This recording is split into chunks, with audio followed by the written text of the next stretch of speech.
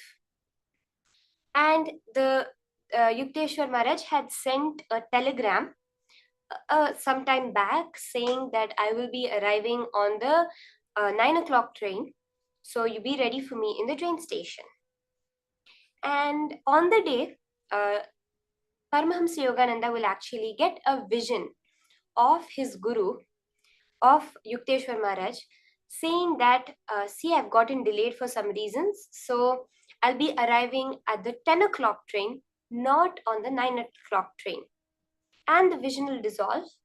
He'll go and he'll tell the other disciple, see, let's not go at 9 o'clock. We don't have to go and wait for so long in the train station. Let's go at 10 o'clock. The guru has given me the instructions. The brother disciple said, no, clearly the telegram said the 9 o'clock there. The guru is waiting for us. He's expecting us at the train station. We have to go. No, we have to go. So, but Paramahamsa Yogananda is very clear. He just knows, no, that Yukteswar Maharaj is arriving on the 10 o'clock train and not on the 9 o'clock train. But this other disciple, he goes to the train station at 8:45. He waits. He comes back an hour later at 9:45, telling Paramahamsa Yogananda, the guru never arrived. I was just sitting there all this time. Then Paramahamsa Yogananda is ready to leave. He says, come, let's go now. The guru is arriving at the 10 o'clock train. That's what I told you. And they go, and exactly Yukteswar Maharaj, in the exact same get-up, the same dressing, the same style, the same jewelry, everything comes out of the train as he gave the darshan to Paramahamsa Yogananda. Just by that intense feeling connection, he was able to see, was able to know what the happenings of the future are. Like this, we have so many incidents in the life of so many enlightened masters. One of the most popular things where some disciples who are unexpected are going to be coming that night, but suddenly the guru gets up. We have seen this in the life of Satya Sai Baba, of Sharada Devi, in the life of even Paramahamsa Yogananda's guru, where in the middle of the night they'll get up and they'll tell everyone, start cooking, cook food for 20 people. And they'll be like, Swamiji, it's the middle of the night. Yes, some disciples are coming at this time. Keep the food ready for them. The Adinam, the ashram would have had no intimation of their arrival. But exactly as said, those disciples will arrive and the food will be hot and ready for them. This is the space of being able to see the Akashic records.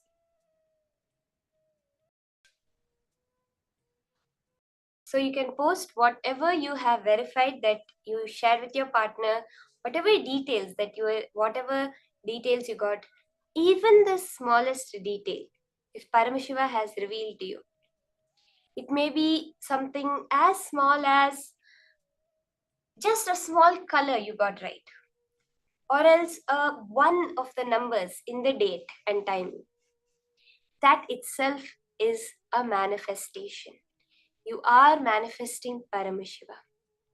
So celebrate that manifestation.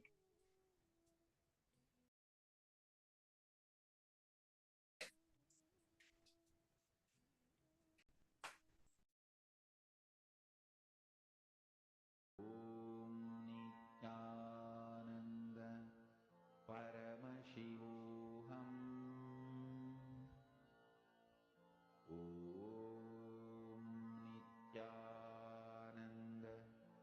Paramashivoham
Slowly relax. You can finish up completely verifying with your partner whatever Paramashiva has revealed. Go to the as much detail as Paramashiva reveals to you.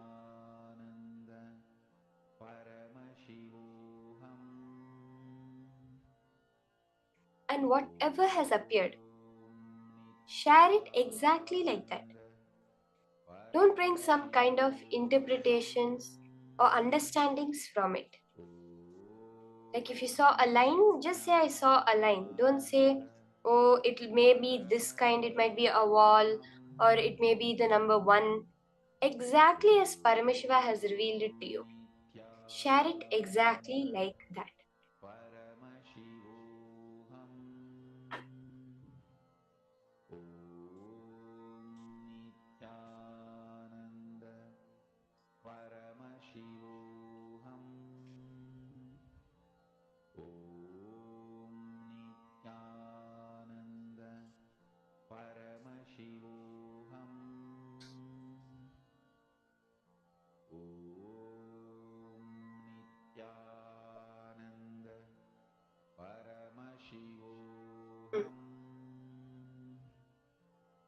Now,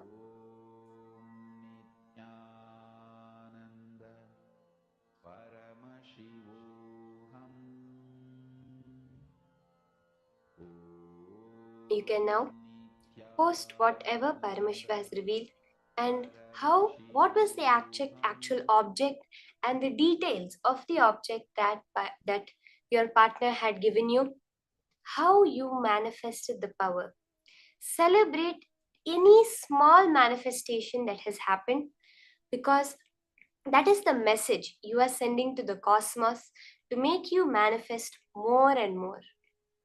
As we just learned, that Ichha Shakti to manifest, when you are celebrating, the Kriya Shakti is only needed for that celebration, but the Ichha Shakti itself will make it manifest.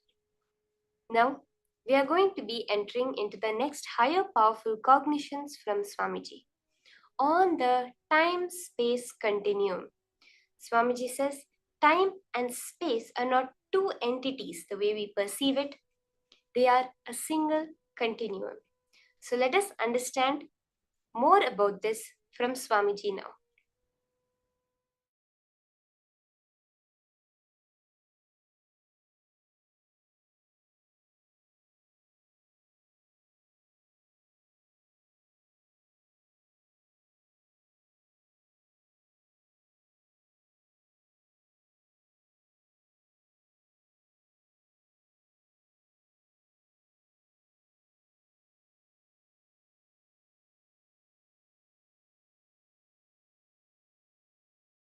Paramashiva's message directly from Kailasa.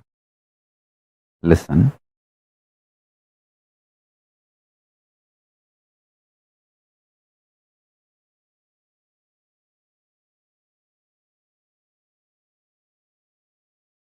Time and space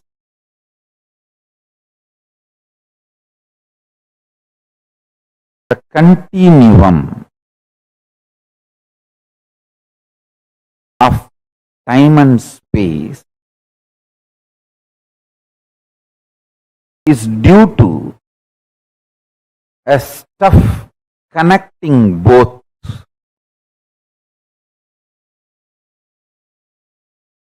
That stuff is called Maya Tattva in Vedic tradition. It is not there, but it is there.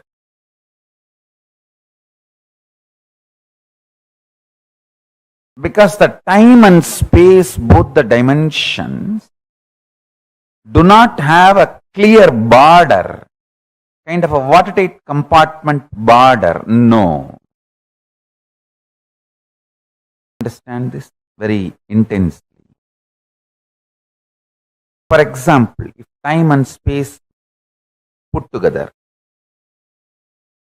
is 100 meter, consider an 100-meter cloth. as time and space. For some people, 60 meter is time, only 40 meter is space. For some people, only 30 meter is time, 70 meter is space. The time and space continuum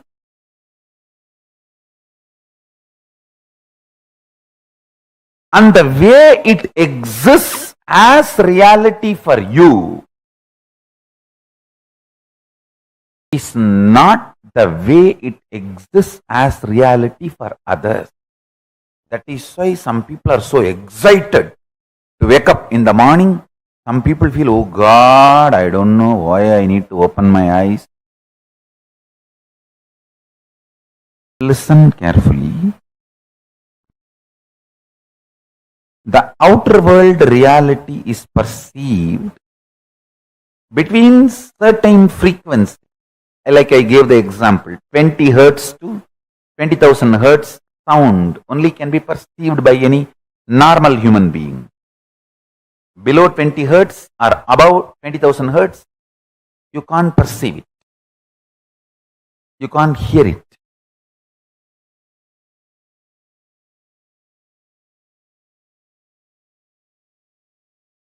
Just like the sound, below the 20 hertz, above the 20,000 hertz can't be heard by normal man, but it can be heard by extraordinary capability. Same way, this reality which all of us are commonly sharing with the word called world. This is also between certain frequencies. For example, we will give the same like sound, 20 unit Maya to 20,000 unit Maya. It's only an example I am giving you. Between the 20 unit Maya, 20,000 unit Maya, the hertz for sound, Maya for the reality, I am using Maya word as a unit for reality. Between 20 unit Maya to 20,000 unit Maya, all of us common human beings can experience it as world, as reality. If it goes below 20 unit or above 20,000 unit, you start manifesting powers. Listen. If you unclutch intensely, it will go below 20 unit Maya. You become pure intense. If you go above 20,000 unit Maya, you become pure devotion, feeling connection. But in both you experience oneness. Suddhadvaita Sugabodham. One beautiful thing, this clarity, whether you unclutch and reach below 20 unit Maya or practice devotion, feel connected and reach above 20,000 unit Maya, you experience the same oneness. Sutta Advaita Sugabodham.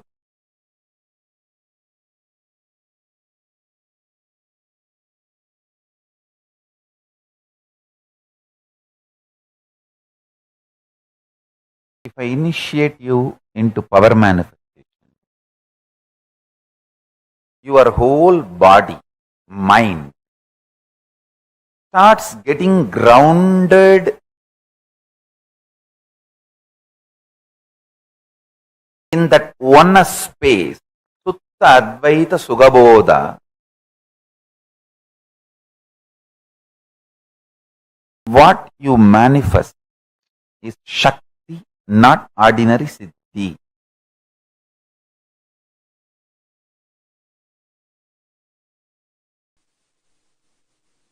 Listen.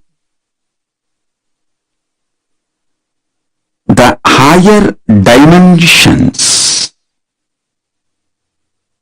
when they enter consciously into the lower dimensions, they manifest as powers.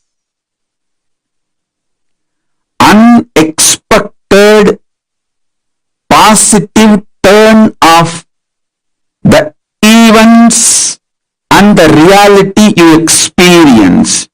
You can name it as miracle, you can name it as power, you can name it as a God's grace, you can use any name you want, but the greater science, the cosmic science is the higher dimensions entering into the lower dimensions. For example,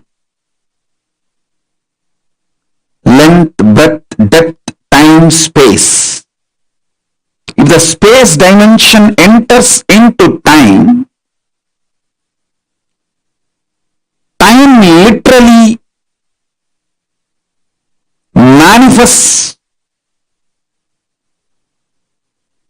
everything space wants. If the time dimension enters into depth, depth manifests everything time wants. Understand? This length, breadth, depth, time, space, all these dimensions are independently intelligent, alive, able to make their own conclusions and respond within their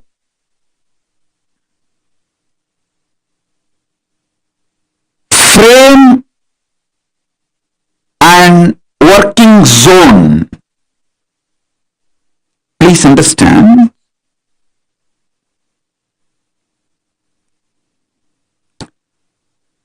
the length dimension is responsible for your logic, rationality.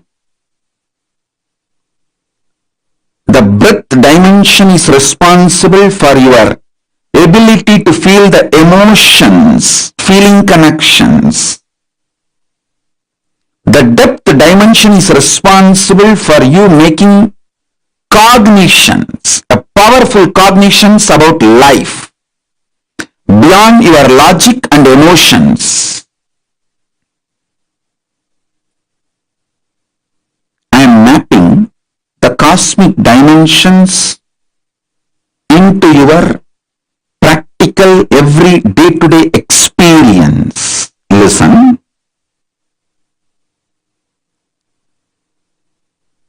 Length dimension is responsible for your logical, rational thinking. That does not mean the whole length dimension is limited to your logical, rational thinking. No. Anything which moves as per the logical, rational thinking you understand, all of that are bound by the same length dimension. For example, if you know this is the way water will flow, water moves from above to low. Water is also bound by the same length dimensions thinking.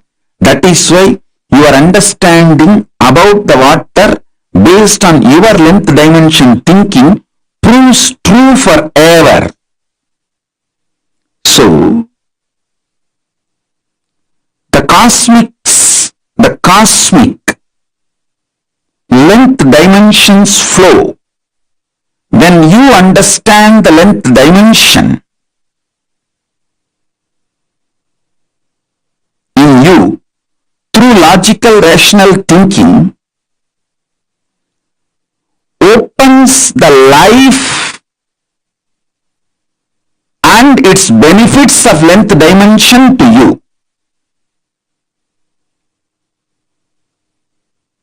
person who knows maths enjoys all the benefits mathematics brings to human life. A person who knows chemistry enjoys all the benefits the chemistry brings to human life. The person who knows biology enjoys all the benefits the biology brings to human life. Same way, if you know the length dimension and how many things in this world function based on length dimension, you will enjoy the benefits of all that knowledge in your life. Length dimension by itself is a power, independent intelligence. Same way, breadth dimension by itself is a power. Anyone who understands the breadth dimension will be an amazing lover. People will just love to hang around him. He will be an amazing, a powerful magnet, radiating love. Even his people who have difference of opinion with him for some reason or who are jealous, angry, who cherish enmity, even they can't deny they are pulled towards him.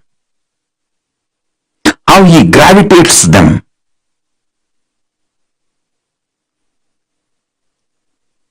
A person who understands depth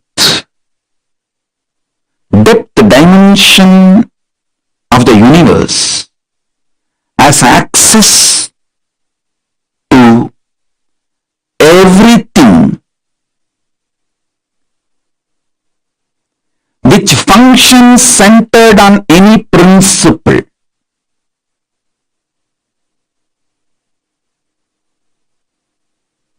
Metallurgy, economy, politics, social science, everything which functions centered on some established principles, some deep cognitions. See, your doctor may prescribe drugs from different pharmaceutical companies. One doctor may give paracetamol from one company, another doctor may give the prescription from different pharmaceutical company, but the fundamental principle, cognitions, will be same for all the doctors who are pro-life, life positive, who are oriented, who are focused on treating the patients. Understand? I was studying why Americans trust Indian doctors. You should know, Indian doctors are the most successful doctors in US, not just in number, are making money, trusted by the patients, because fundamentally they don't compromise on the health of the patient. You can't buy an Indian doctor easily. I'm not saying the other culture doctors can be easily bought over. No, I'm not saying any of that. Don't make negative inference. I only wanted to say the statistics available, data available proves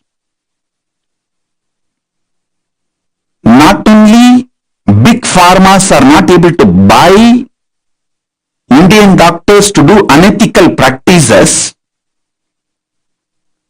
the patients also have a high trust for Indian doctors when the patients have choices. Even if they have to travel long distance or take few more steps, they opt for Indian doctors if the Indian doctors are available. That was a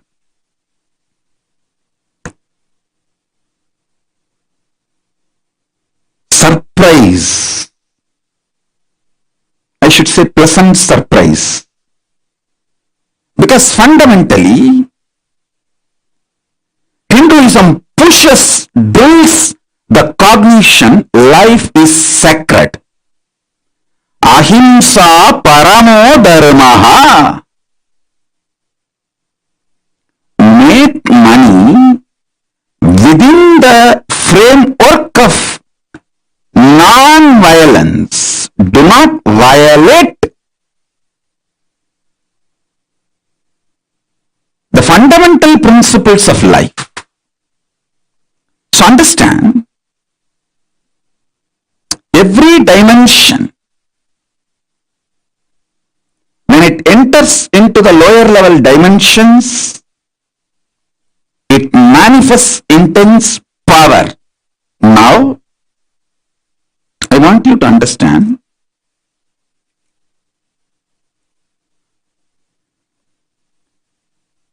time and space is independent intelligence and power. I'll give you simple understanding, very raw, crude, down to earth,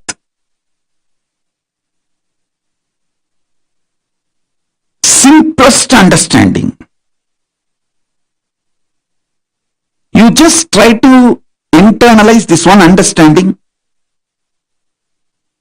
I'll help you to go through the whole initiation and make you manifest this power.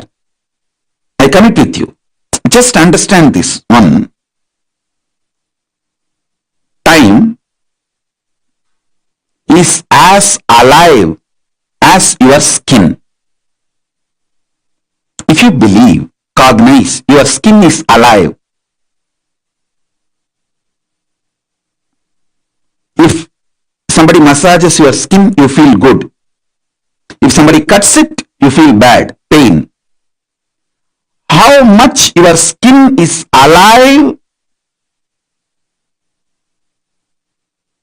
that much, I should say little more than, much more than that, time is alive skin of the cosmos. Listen, where your skin ends, the skin of the cosmos, which is called time, starts. Actually, your skin and the skin of the cosmos both always touch each other. You can't be away from cosmos. Understand this?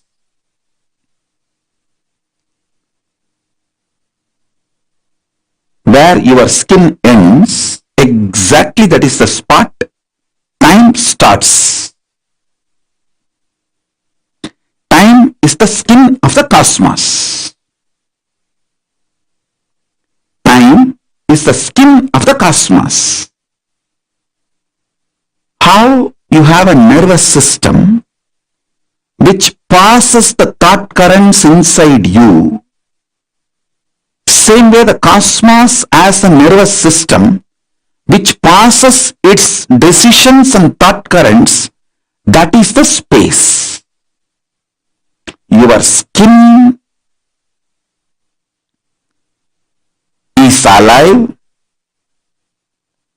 Your nervous system keeps you living. The equivalent of your skin for the cosmos is time.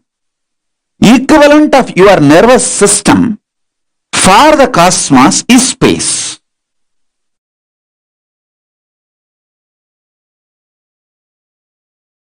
See, the time-space continuum word, only I am trying to explain by using the original Sanskrit word Chidabhasa. The Chidabhasa only I am trying to translate with the English word time-space continuum. Some of the understandings related to time-space continuum and techniques I will reveal. Understanding is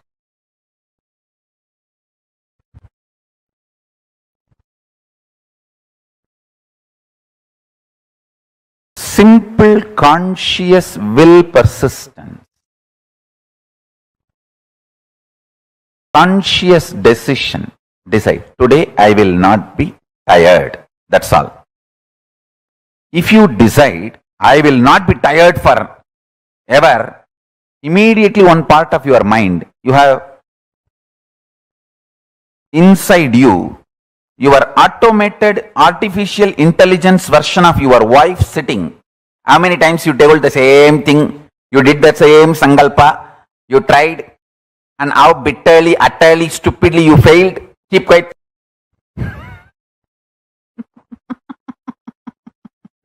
Automatic intelligence version of your husband, your wife is sitting inside you. This may look too simple, but when you start practicing, you will understand how powerfully this technique works for you to be stable. Understand? The most beautiful emotion which can bring stability in your life is love. Morning when you wake up the Atma Linga which you are wearing. Mahadeva, please wake up. Morning when you take bath, Swamiji, please take bath. Pour few drop water on that linga. Always wear it. That is the best way. Pour water on your body and pour water on the linga. Swamiji, please take bath. When you eat, whatever you eat, Swamiji, please eat. When you brush, you don't need a separate brush. Nothing is wrong. I am telling you, I am your guru. To whoever I gave the Atma Linga,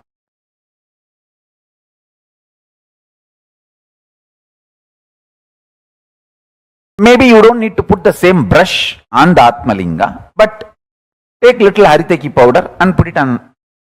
Swamiji, please brush the teeth. Mahadeva, please brush the teeth.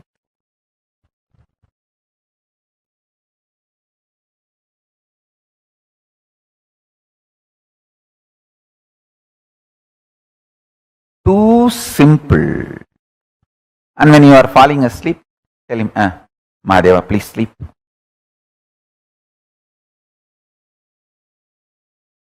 Love manifests that Chidabhasa, time-space continuum in you, sweetly and beautifully. You have a special feast, celebration, anything. Mahadeva, please eat. Show to him and then eat.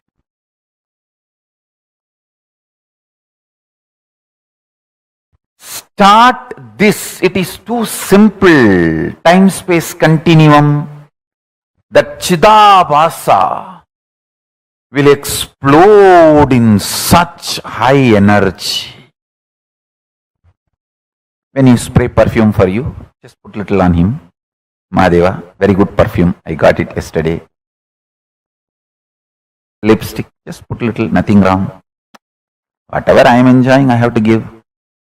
This is what my gurus taught me. And I have enough Shastra Pramanas to prove what I am saying is right. Whatever you enjoy, offer it to him and enjoy. If you are lying on your couch, tell him, Mahadeva, just lie down. rest, enjoy this sea beach. I tell you, he is neither outside you nor beyond your reach. He is the source of you. When you generate a love, sweet relationship that makes your time-space continuum huge.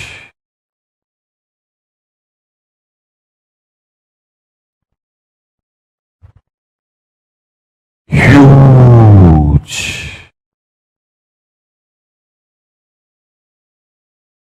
Even if you don't feel like wearing your Atmalinga, even the Rudraksha is actually Rudraksha Linga. Many times, the Shastras allow, you can keep Rudraksha as the Rudraksha Linga and do Shiva Puja to that Rudraksha Linga itself. Agamas allow it. So you can keep your the Rudraksha, Kantamala itself as Atmalinga. If you don't have Atmalinga or don't want to wear the Atmalinga, you can treat Kantamala itself as Atmalinga and tell, hey, Mahadeva, please eat. Mahadeva, please take bath. Mahadeva, have shampoo. Mahadeva, have perfume. Understand this continuous love continuum will make your Chidabhasa powerful. Your Chidakasha will become strong. And the time-space continuum will expand. I tell you, this attitude,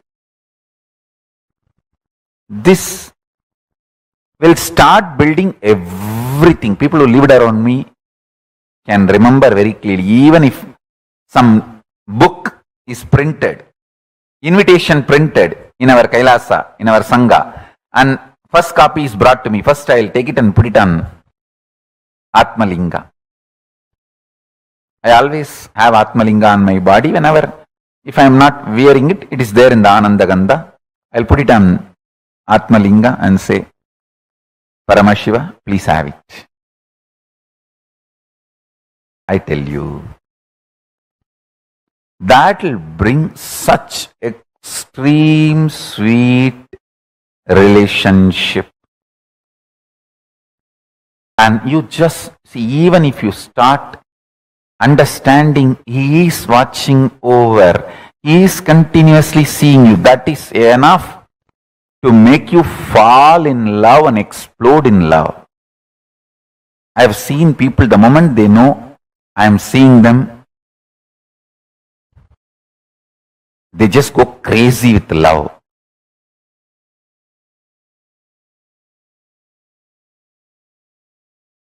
The moment you start understanding Mahadeva is watching you, you just explode in love. The Chidabhasa explodes.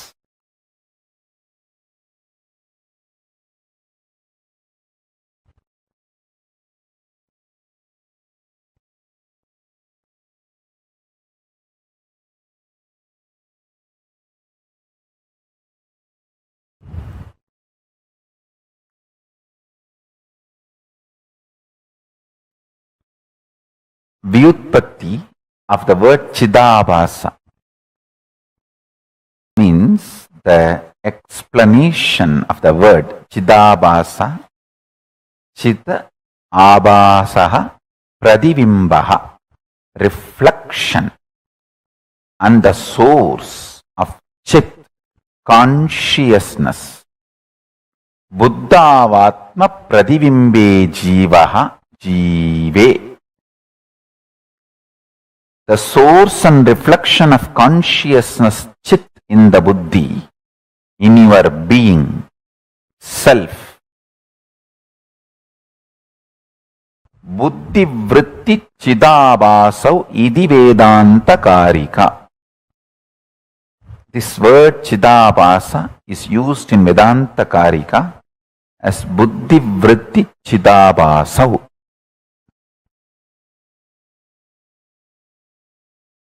Listen.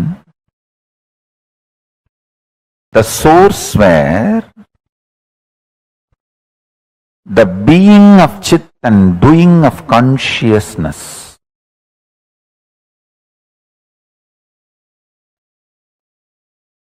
is felt, manifests, Chidabhasa. First few days only it will be like a monologue. You are talking to Paramashiva. Just after a few days you will see that he is responding in your inner space.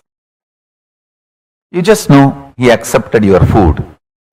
You just know he is happy with the cold shower you gave. You just know he is happy with the perfume you gave. The love starts becoming complete circle. You give, he showers. You give, he showers. That whole ecstasy starts. I tell you. He always showers. He always showers. He always showers. See, ability to inspire yourself without the external inspiration means you found the source of your love inside, internally. Chidabhasa of you has opened up. The Chidabhasa in you is Paramashiva.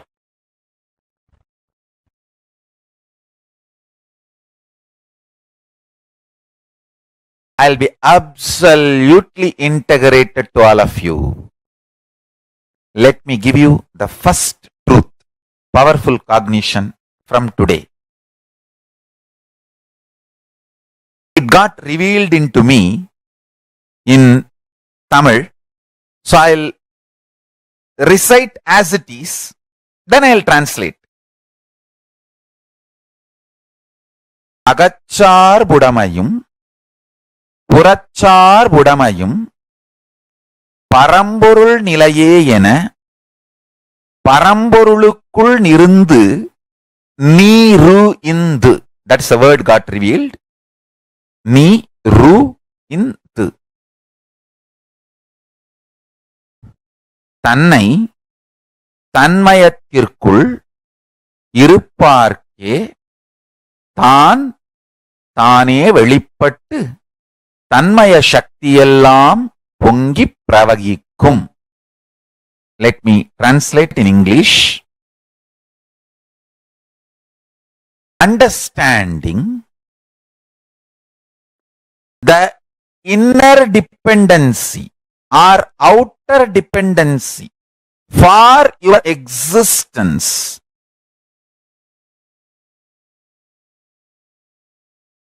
is only Paramashiva. Your principles and policies related to economy, your life's goals, your life's relationships, how you want to live, how you want to die, what you call as a success, what you call as failure. Everything. Listen carefully. The inner dependency for inner or outer. The word agachar budamayum, purachar budamayum. This word has to be understood in all dimensions as Paramashiva revealed to me. When this truth was getting mapped, I also got the revelation every powerful cognition in you is like all the grahas, navagrahas blessing you. Navagrahas are the most auspicious cosmic energies. Never punishes you. Do not have incompletion with navagrahas. They are absolutely compassionate and they only awaken Paramashivatva in you.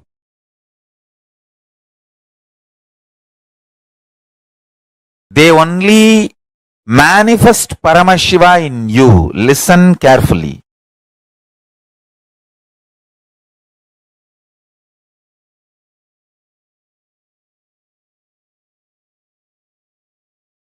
If you understand my love, you will understand all the Navagrahas' love for you. Now, I'll give you the example. I told many names. Don't think I do not train them.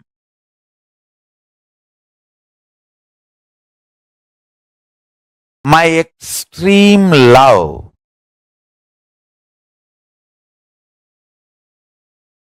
compassion.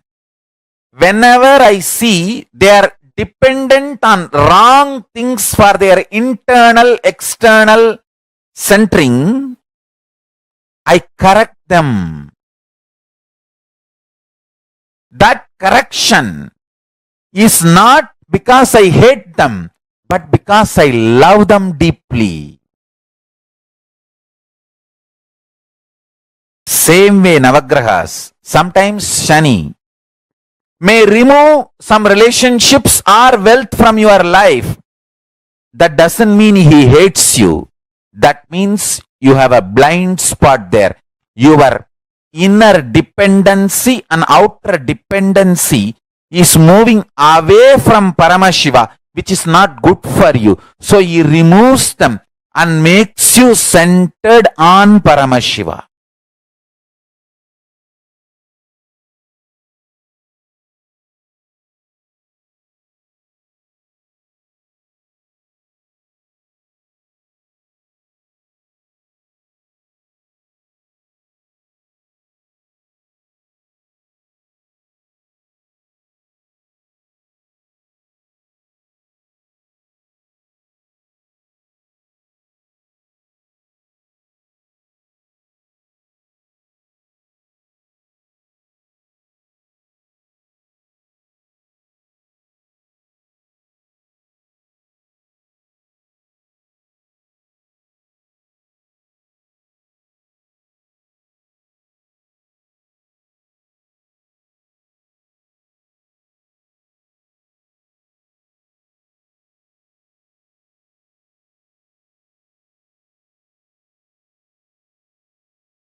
So powerfully, Swamiji just revealed to us that power of our inner space, that is the space of the cosmos itself. Swamiji gives us the example. You have 10 cups in front of you or 10 pots in front of you. Each pot has that same space within it. The existence of the boundary called a pot does not change the quality of the space within the pot and outside the pot. When the pot's form is changed, the space within merges with the space outside. That's all. The same way, that space we see as the Mahakasha, as the space out there, and the space that is there within us as our Chidakasha is the same. It is when this boundary, that skin of the cosmos, time, dissolves, when what we perceive as the body dissolves, both the spaces merge. Swamiji so powerfully revealed how the equivalent of the nervous system of the cosmos, of yourself, is space for the cosmos. That which contains every bit of information of the cosmos is that space dimension. The time-space continuum, as I was sharing before, time is relative. The way it exists for you is not the same way as it exists for another person. The ability to inspire yourself without external inspiration means that you found the source of your love inside, internally. Your Chidabhasa has opened up. The Chidabhasa in you is Paramashiva. Love towards him manifests the Chidabhasa, the time-space continuum in you, sweetly and beautifully.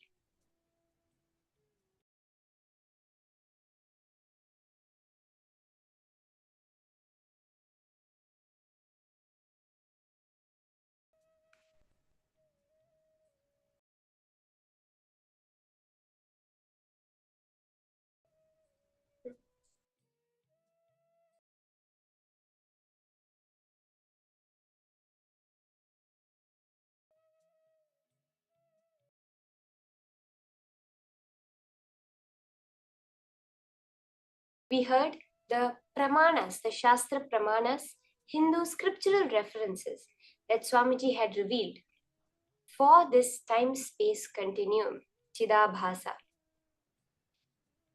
Chidabhasaha Prativimbaha, reflection and source of Chit, consciousness. Buddhavatma Prativimbe Jivah Jive, the source and reflection of consciousness, Chit, in the Buddhi, in your being self. Buddhi Vritti Chidabhasau iti Vedanta Karika. This word Chidabhasa is used in Vedanta Karika as Buddhi Vritti Chidabhasau.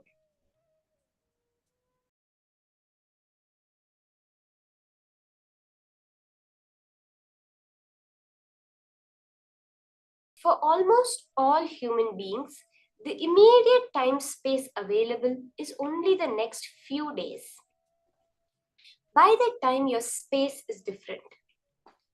When you're inspired to do something, in another 2 days, that may not be the same. Your Chidabhasa, source space of consciousness, the time-space continuum, gets built consciously only with space-based sankalpas. When you make a sankalpa, a conscious decision based on your space, then the Chidabhasa gets built consciously. Declare supremacy over the space-time immediately available to you by declaring your Satya Sankalpa. What you have the immediate availability of, that time and space, declare your supremacy. Let's do a small exercise to awaken this Chidabhasa. As Swamiji said, love manifests Chidabhasa. time-space continuum in you sweetly and beautifully. If you start practicing it, you will understand how powerfully this technique works for you to be stable. When you wake up your Atmalinga or your Atmamurti, which you are wearing. Paramashiva, please wake up. Morning, when you take a bath. Swamiji, Paramashiva, please take a bath. Pour a few drops of water on the linga. Always wear it. That is the best way. Pour water on your body and pour water on the linga. Swamiji, please take a bath. When you eat, whatever you eat, say Swamiji, please eat.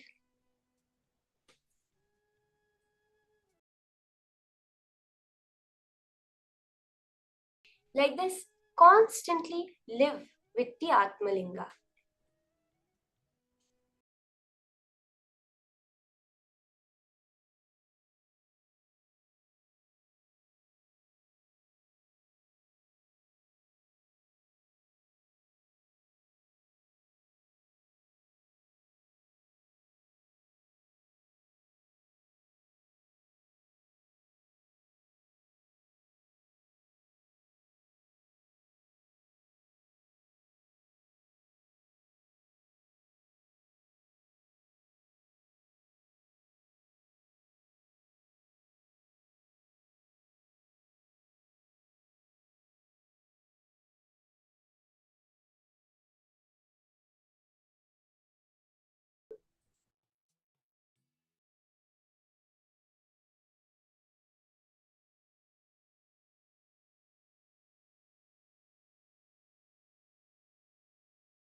So now, with this powerful understanding, practicing the presence of Paramashiva in your daily activities, living knowing that Paramashiva is there with you at every moment.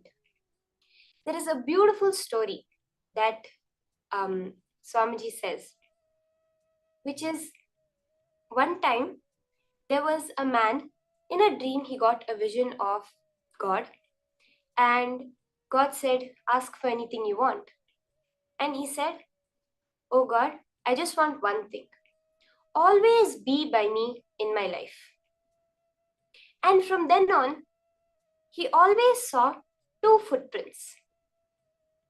He would always see that wherever he goes, there would be another set of footprints with him, indicating that presence of God. But then he noticed one thing. After he left the body, when he faces God, he asks, you gave me the promise that you'll always be with me. Throughout my life, in my times of joy, I always saw you walking next to me. I always saw your footprints. But during the times of intense pain, suffering, why is it that I never saw the second set of footprints? Why did you desert me at just that time? God beautifully says, no, it is during those times that I carried you. So the only set of footprints that you saw was mine. That is practicing the presence of God. When you are happy, when you are joyful, Paramashiva is celebrating with you. And when you are in a low mood, when you are suffering, Paramashiva is holding you. He is the one that is carrying you through that whole thing. That space is what we hold during the power manifestation. When we manifest, it is Paramashiva's manifestation. He is celebrating with us. And when we perceive that we are not manifesting, all we need to know is Paramashiva is holding us. Whatever it is also his manifestation. We just have to pray, Paramashiva, give me that intelligence to see your manifestation in this incident. Like how that man, during the times of struggles, he saw only one footprint. He thought it was his and that God had deserted him. But all he needed was that small intelligence that at that time God was carrying him. When we are doing the power manifestation, this is a very powerful click to hold. During the times of our success, Paramashiva is also celebrating. During the times when our perceived failures is there, when we are seeing that, oh, manifestation is not happening for me, At that time also, it is Paramashiva who's doing it. We just need the little bit of intelligence and patience to see how he is manifesting. So with that context, let's all enter into the power manifestation session. So we'll continue the previous round as we were doing, scanning a particular object, the details of a particular object. Okay, so let's all start. You can again connect with a partner and ask them to give you any certain object that you will be scanning the details behind. You can keep 3 parameters. First, when they got that object. Second, who gave them that object. And third, where they got that object. You can scan in as much detail, even if further details, other details, seemingly irrelevant details come. Share it exactly like that with your partner. Paramashiva always manifests. Swamiji always says that when I ordain, I sustain. So when he is telling, look into my Atma Murti, I will show you the Akashic records. Sit with that space and let's start. How much we expand our space, we are able to see the entirety of time. Sometimes we have that small deja vu, right? We call it small intuition. Hey, this has happened before. Or we have a intuition kind of thing, which says like, I don't know how many of you have experienced it, where you just think of a person and they're at your door. Or two people are talking about someone and they just walk in the room. How many of you have experienced this? You can just put a yes in the chat. That experience is that few moments where you are relaxed in that space of Paramashiva. All we want to do is bring that space back. Okay? So let's start the round of manifestation. Connect to Swamiji. Sit as Mahakala Bhairava, as Veerabhadra, in that intense feeling connection. Chant the Mahavakya, Om Nithyananda Paramashivoham, intensely.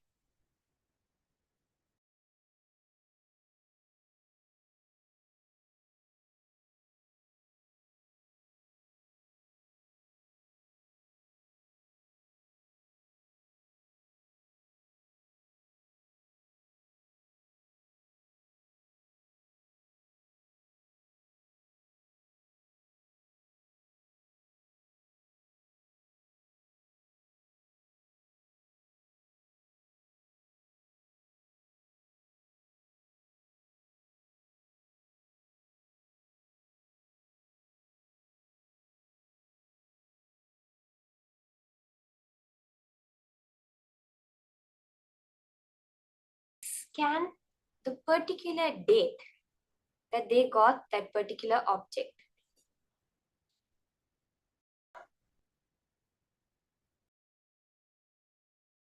You can also do the manifestation of the next level of Akashic readings, of getting a particular date.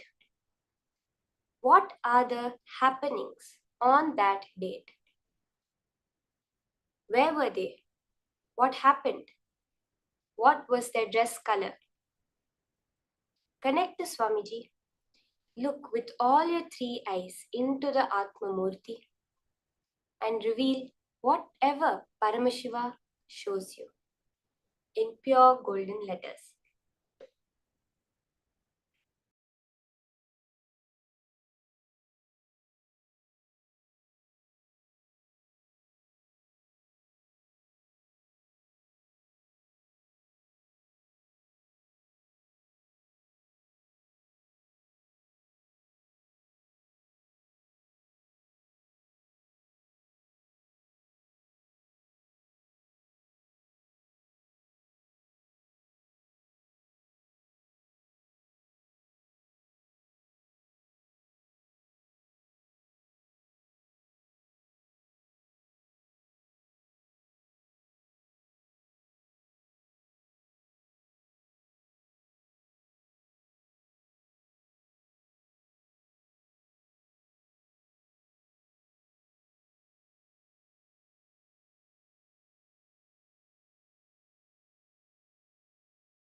Okay, you can relax. You can now verify your answers with your partner. Whatever the details that Paramashiva revealed, you can connect your partner, verify to them, share it with them, and just see even the smallest number, letter which you got correct, celebrate it as a manifestation.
So I hope all of you have finished verifying your answers.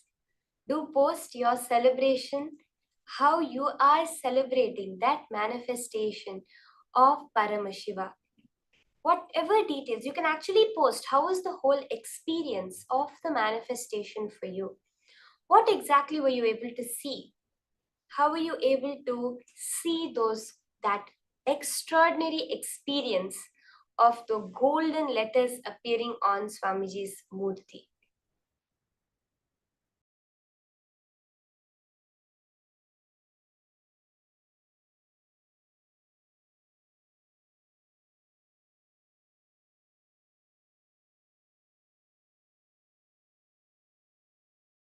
So please share that beautiful happening. How were you able to experience the cosmic archives, the presence of Mahakala Bhairava? Whatever Paramashiva revealed to you, how did it appear for you? Please post. We would really like to hear from each and every one of you how the manifestation has been going. With that, we are entering into the next session, higher powerful cognitions from Swamiji on conquering time. I think this would be everybody's dream, to be never be short of time, to be able to be on work on time, to be able to do everything on time, to be able to get enough rest, to have enough time to play, to enjoy. I think everybody's dream is this. So Swamiji is now giving us the science of how we can conquer time and conquer life itself. Let us now listen to these higher powerful cognitions from Swamiji.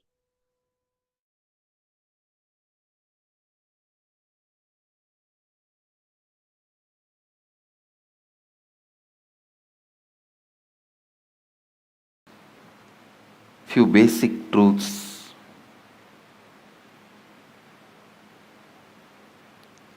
Please understand, every sacred secret, every sacred truth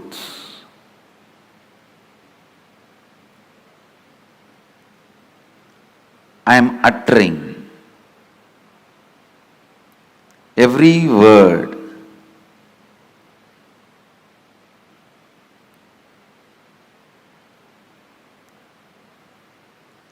need to be internalized and internalized.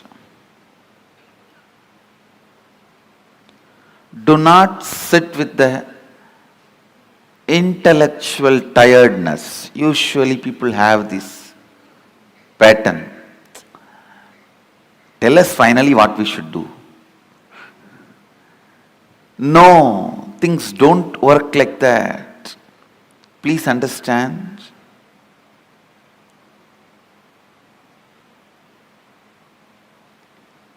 Every word I am uttering matters. The first truth, time is a matter.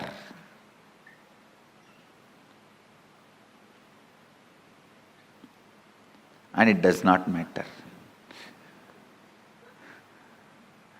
Time is a matter and it does not matter.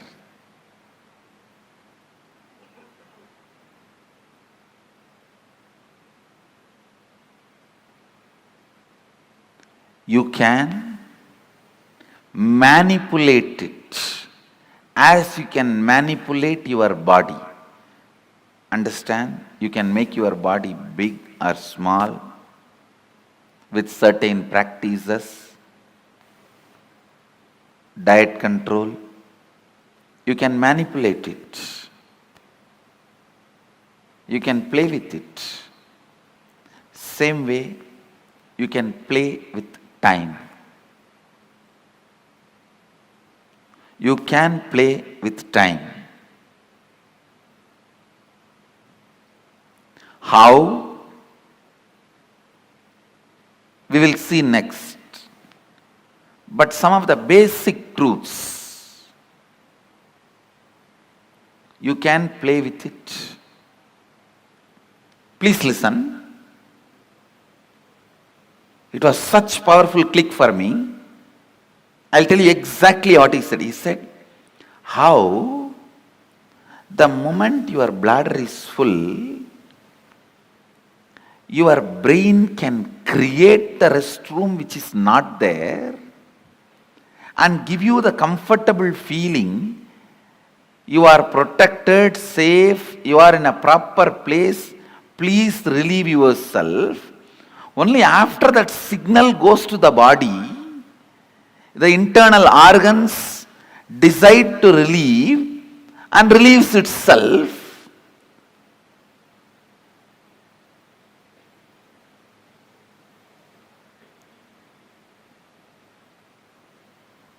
The pressure inside you to perceive something, to have some experience, creates the concept of time and gives you various experiences. Pressure inside you, that bladder is full, creates the restroom ambience in your brain, which is actually not there, but gives you a comfortable feeling, you can relieve yourself. Same way, desire to have certain experiences, that pressure inside you creates time which is not there and gives you various experiences. I'll try to convey much deeper the same truth further. Now you understand this much. The whole idea of time is your will and decision. I can give you 100 examples. When you are sitting with somebody whom you like or doing something which you like, your passion, you don't know how the time passes. Time gives you a different experience about you, about life, about world.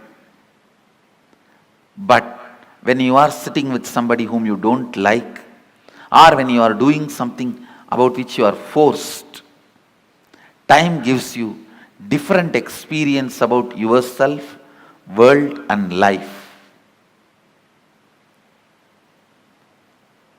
This one small example I have seen in my own life. Morning 5 o'clock, early morning 5 o'clock to night 11 o'clock, I will be sitting with Arunagiri Yogeshwara. I don't know how the sun rises and sun sets, but at night, few hours when I need to be in the house, away from him, I'll move the clock 10 times, thinking that it is not moving, it has stopped.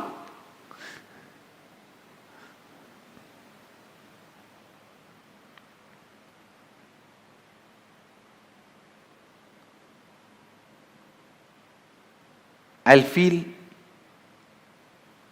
why the nights are so long. Time is slow when you wait.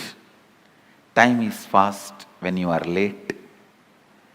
Time is deadly when you are sad. Time is short when you are happy. Time is endless when you are in pain. Time is long when you feel bored. Every time, time is determined by your feelings and psychological conditions, not by clocks.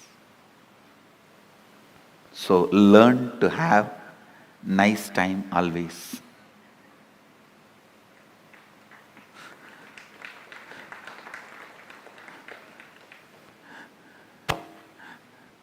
Whatever now I am sharing, most of you may know that ideas, nothing new. But I am trying to set the context so that I can lead you into the deeper understanding, especially the experience to make these understandings permanent.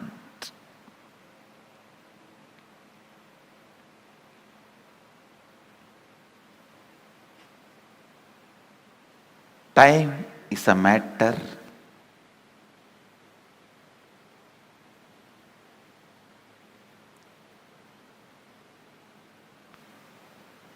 it does not matter.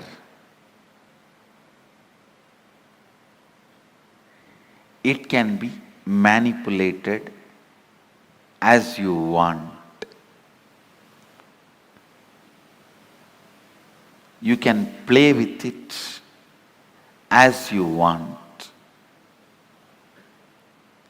One more understanding I received from Arunagiri Yogeshwara about time, listen carefully.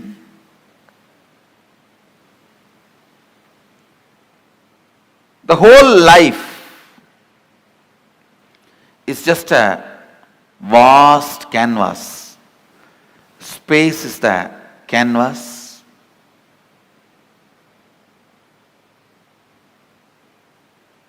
Imagine 200-mile length canvas on which lot of paintings are there.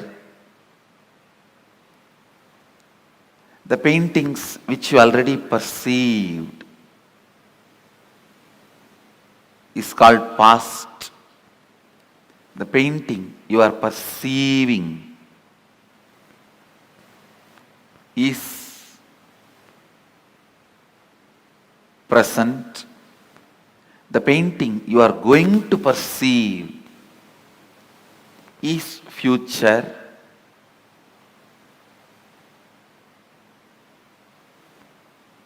But the truth is all three exist.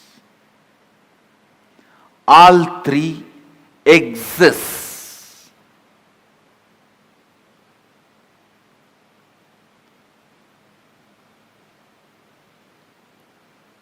Next statement I am making.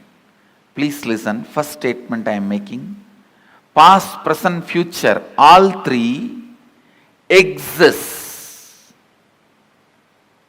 And the next statement I am making, you can alter all the three. We always think, if all three already exist, how can I alter my future?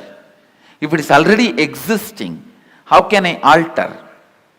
Understand? The painting exists does not mean you can't add something to it.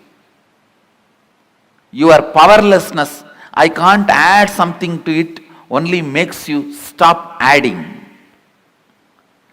And very important statement I am making now. Not only you can alter the future, you can alter your past. How? We will make. You can alter your past. One, time is a matter, it does not matter. Second, your psychological ups and downs, physiological ups and downs are not you. Next, your past, present, future exists now. Next, it exists now does not mean you are bound by it. You can alter not only your future, even your past.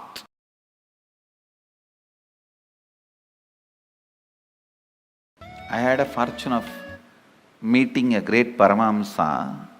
His name was Sundananda Swami. He was from Ramakrishna order in Mangalore. Now he is no more, he left the body.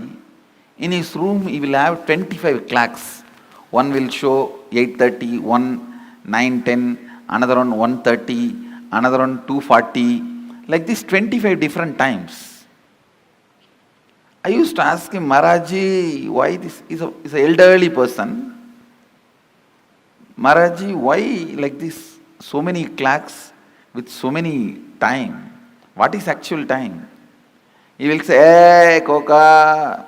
Koka means in Bengali, small boy. He will say, hey, Koka.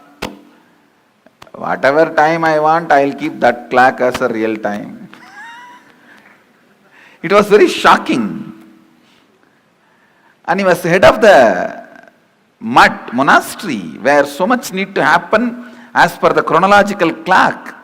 But he was always making everything happen. The absolute freedom from time. Listen. Consider this line, straight line, as present moment. Now. Every thought happens between past and future. Please listen. Actually, from morning I am giving you different truths about time. Now all those zigzag puzzles will fall in place if you just grasp this one. All thoughts, it can be as simple as feeling like having a cup of tea, or as complicated as politically strategizing for some victory. It can be as simple as wanting to have a cup of coffee, or as complicated as political strategizing for some victory. Any thought, thought means movement between past and future. Thought means nothing but you move to the past and future. This is past. Let's consider this as past, and this as future.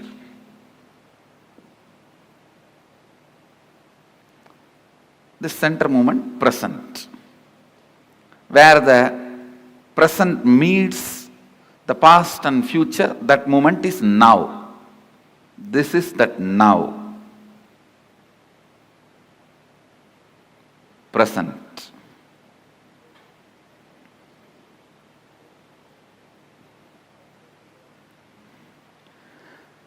Understand, if these lines symbolically represent time, means this board is the space. Symbolically, this board represents space. On space only the whole time happens. Space is the most subtlest matter on which the play of time happens.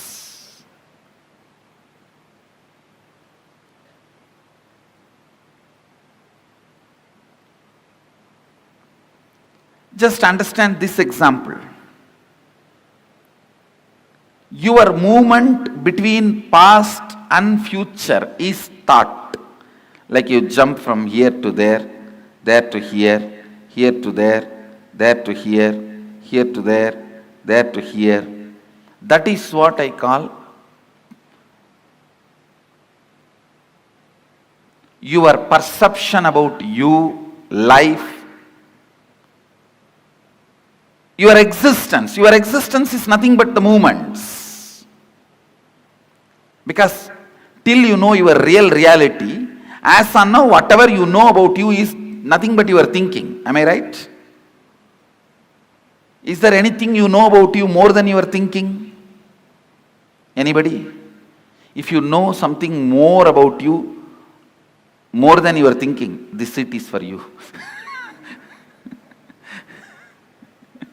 See, whatever you know about you is all based on your thinking. So, I can very comfortably assume your thinking is your reality as on now. Am I right? So, it is all about you jumping into the past and future, past and future, past and future. That's all is your thinking. That's all is what you call as you. See, what I call as you is much beyond than what you call as you. So now I am talking about what you call as you. It's all about movements between the past and future. And I want you to know, it has a direct utility in your life's balance sheet. So please don't think it is some philosophy, it is some metaphysics, it is some intellectual stuff. Allow every word to enter into you. It can increase your everyday balance sheet. Double. It can increase your everyday balance sheet. So allow this understanding to set into your system. I can make you alive.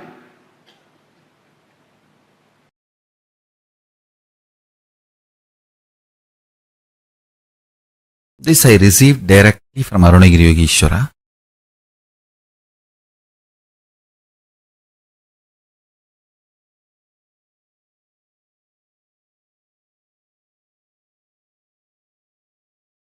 Listen carefully. Your inner space. What do you call as you? Tahara Akasha. Taharakasha. It's a Sanskrit word. What do you feel as you? Inner space. Pratyakatma. Or Takarakasha. Takarakasha is a more precise word. Your inner space. If you hit your inner space with a powerful cognition, that powerful cognition explodes as power, awareness, pure consciousness, super consciousness, higher level of existence in you. The same Taharakasha, your inner space, if it is hit with the patterns, it gets reduced into something called time and boring lifestyle. Listen carefully. Every pattern gets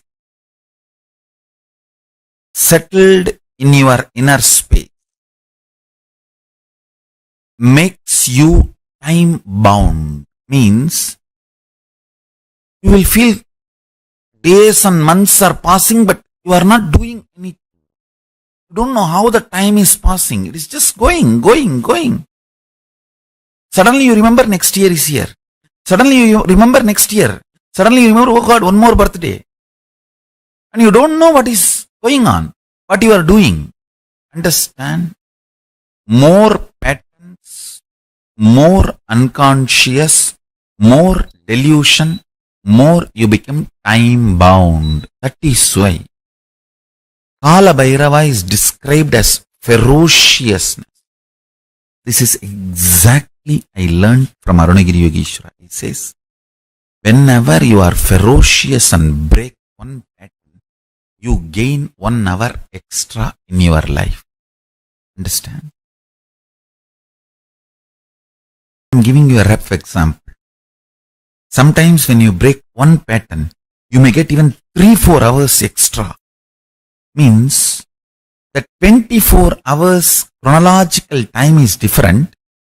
Consciously, how many hours you are living, that psychological time is different. Phenomenology of the time. Listen. In reality, chronological time does not matter for your existence because you are a conscious being. A being just takes birth, eats, reproduces, ages and dies. For that being, chronological time is enough. But you are not that kind of a being. You are a conscious being. You have a purpose to exist. You feel desire, fear, greed, wanting, not wanting. You have choices. And you feel your freedom to choose. Understand? The moment you feel you have a will, you are a conscious being. So how many hours are available for your consciousness, your awareness? That psychological time matters. Every time you are ferocious and break a pattern, you gain time. You gain conscious extra, conscious longevity. Understand?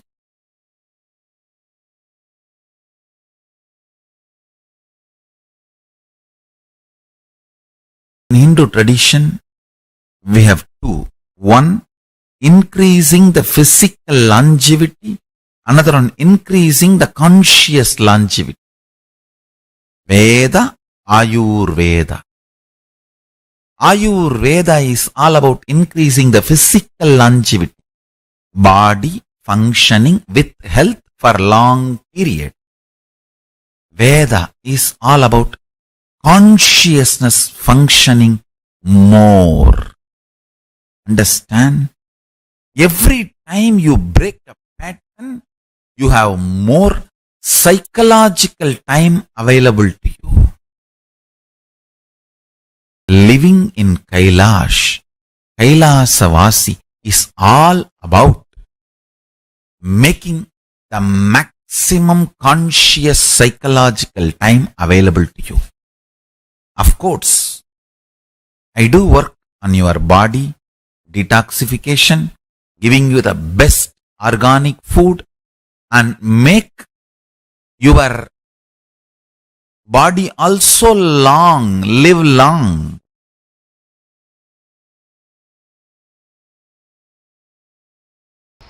Listen carefully. Whatever intention you have that you want to become, that is you. Other than that, any psychological, physiological, neurological experience, perception you go through is not you. If you feel depressed about your body and your mind and about yourself, or if you feel excited, elated about your body, your mind and about you, whether depression or excitement, nothing is you. Nothing is you. When Arunagiri Yogeshwara shared these words with me, the way it entered into my system, the way it became part of my cognition, the way it became part of my reality, from that day, never physiological, psychological, neurological ups and downs can bind me in any way. Listen to this truth and contemplate on it. I'll support you to experience that as reality. I still remember you are sitting in this very posture, Sukhasana, having hand on my shoulder, and said the exact words uttered in Tamil. மெயின் நினைவாலோ உயிர் நினைவாலோ மூளையாலோ உணர்பவை உள்ளது அல்ல.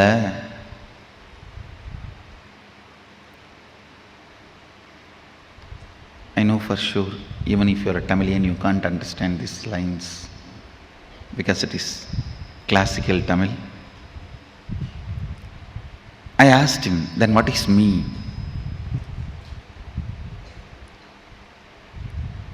He put the next question. What do you want to become? Small boy.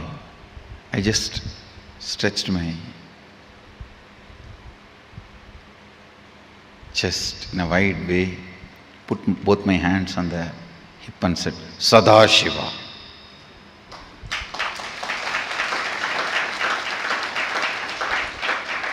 Whatever I heard from the temple lectures, satsangs, pravachans, books, that is what I know as ultimate. So I put both my hands on the hip and said, looking into his both eyes, said, Sadashiva. And already his hand was on my shoulder.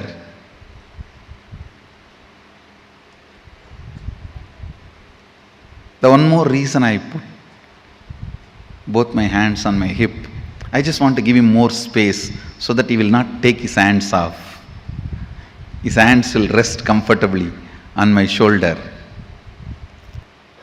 I was so much in love with him, I will not miss a single chance to have his touch.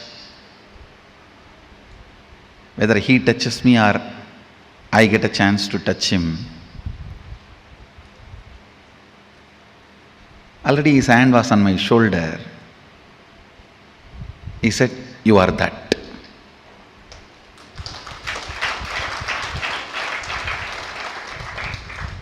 It was so clear, I can see. It's directly from his third eye to my third eye. There was no questions, doubts after that. He himself explained. Your intention is the only living mechanism in you. ஆஞ்ஞையே உனக்குள் இருக்கும் உயிர், ஆஞ்ஞையே உனக்குள் இருக்கும் கடவுள், அதுவன்றி வேறொன்றும் உன்னுள் உயிர்த்திருப்பதில்லை என்பதனால் உயிர்த்திருக்காத ஒன்று உயிருக்கு உபத்திரவம் தர இயலாது. Means your intention only is you, your intention, what you want to be is only God in you. Your intention is the only living mechanism in you. Other than your intention, everything else is matter in you. Because of that, the matter cannot disturb your intention, which is you. You cannot be controlled, affected by the matters in you. Meditate. Don't think it will take a lot of time to realize this truth. No. I did not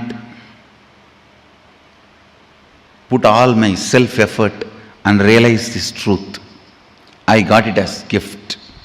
So I commit with you guys. I'll give it as a gift to all of you.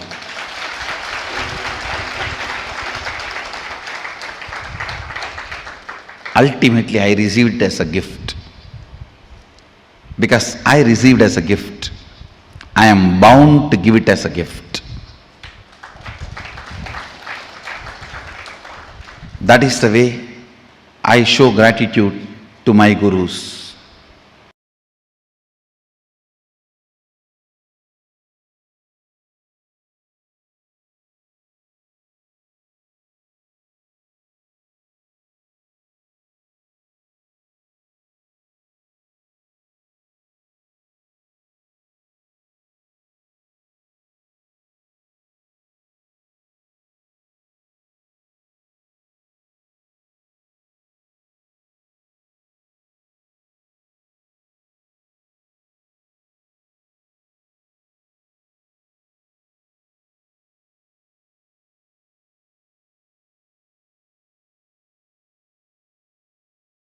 Whatever may be your perception, whatever may be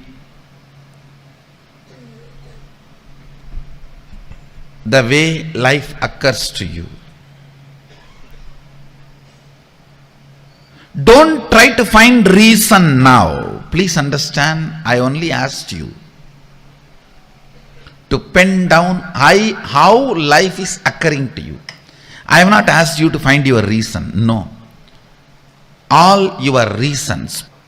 I always tell people, your reason should be reasonable. The reasons you find should be reasonable. It should be useful for you. It should be about future. I am giving you an example. Somebody is suffering with depression. If you want him to get healed, the very diagnosis and the context with which diagnosis is done itself should be towards the goal of curing, healing, completion. The way life is occurring to you now, please understand, the second secret I want you to know from this program is right method of diagnosing your problems. Diagnosis should be done from the angle of future possibility, not from the aspect of how you can dump the responsibility on the past. The why should be attended from future. That is, only then it will become zest, or it will be caught. If you try to deal the why from the past, it will be just caught, crass. Only if you deal it from the future, it can become zest. Listen, always attend the why to make not to dump as crass X.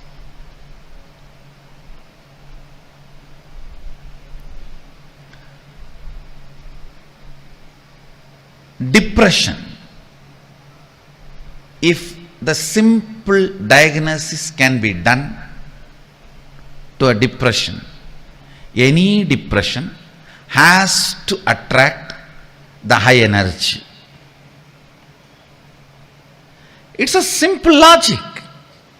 Whether in the water body or in the weather, if there is a depression, there is going to be a fulfillment. I tell you, most of the people enjoy your problems because only when you have a problem, you will be dependent on them. By and by, you yourself start enjoying it. Because with problems, the infrastructure you established seems very useful and fruitful. You look very brilliant. When the problems become redundant, the infrastructure you established looks redundant. So the time you spent on all that looks very redundant. Just to make your past worthy, you go on making your problems relevant. Listen carefully. Listen carefully. There are at least, I can give you one example. There are at least 100 methods of transportation. More convenient, comfortable methods are already available without using the roads and petrol, diesel, the oil. Without using the oil and road. At least 100 methods of transportations are already available. Enough of balloons, methods, just you can race for 200 feet and reach your office, all that is available.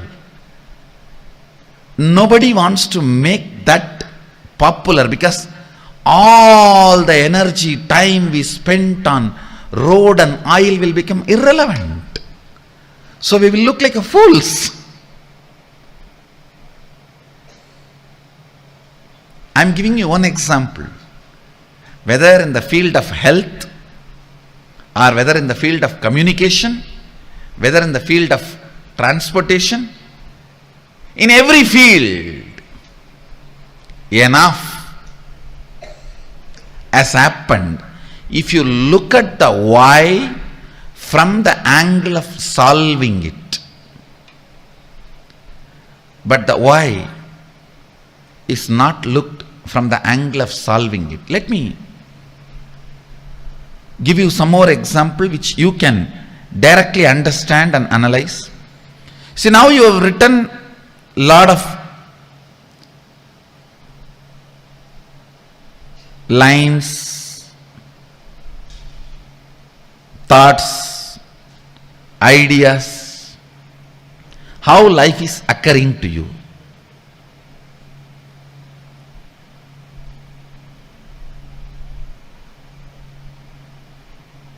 You always think, I know the problem, I know the solution, only I don't know how to execute it. Please understand, if you don't know how to make it into reality, at least be very clear, you don't know the solution. Don't have this half understanding. No, I know the solution. I only don't know how to make it happen. No.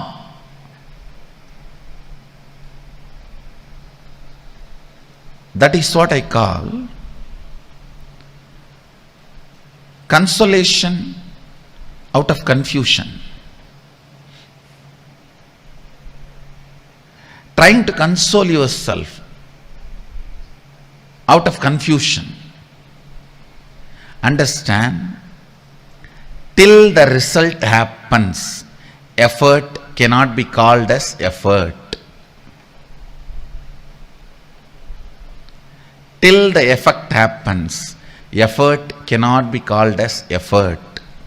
Somebody came and told me just few days before, one of my team lead person, I am putting so much of effort, result is not happening, Swamiji. I said, no. Be very clear, till the result happens, what you do cannot be called as effort. Don't have the wrong diagnosis, wrong reasoning. Wrong reasoning is delusion. Wrong reasoning is suicidal. Wrong reasoning makes you feel you are stuck in the life. The first step, seeing how life is occurring. The second step, next step, always look at the life, perceive the life, understand the life, reason with the life from the context of making it as you want, making it as a reality as you want, not dumping the responsibility or playing the blame game on your past, on everything. We can blame everything including ourselves and say this is the way it is, what can be done. No, that is what I call suicidal.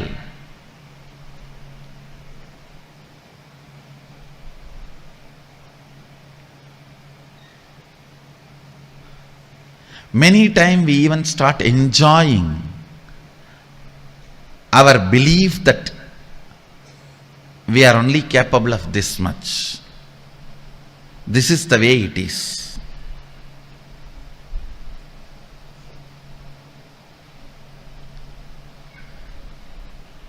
I'll give you an example. You want to be healthy, you want to wake up early morning 4:30 and do yoga every day and healthy.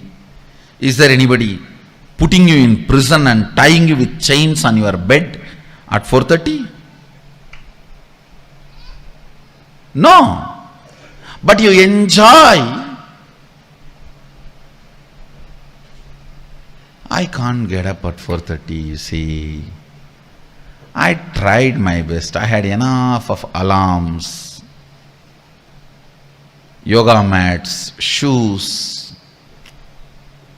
I watched tons of yoga videos, gymming videos, workout in 10 minutes, 6 minutes for 6-pack, 8 minutes for 8-pack, 10 minutes for total workout. All these videos I watch. But you see, I can't get up in the morning. And you start either getting comfortable or give up or even enjoying your inability. Please understand.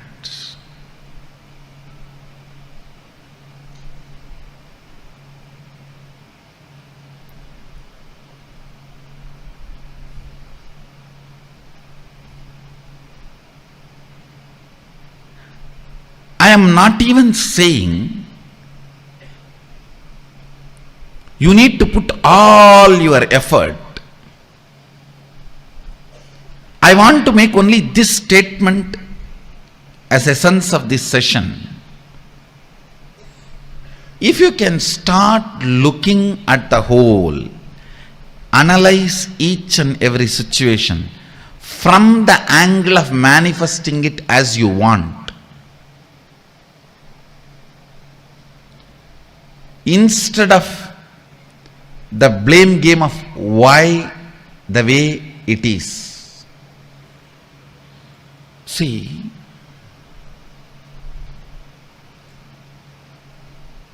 when you look at why the way you think, why the way you act, why the way you talk, why the way you feel, why the way you exist, the way you exist.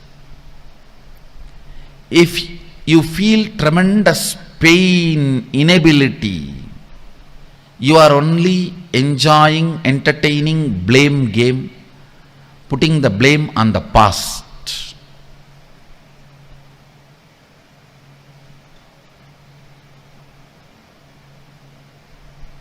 Now it is time.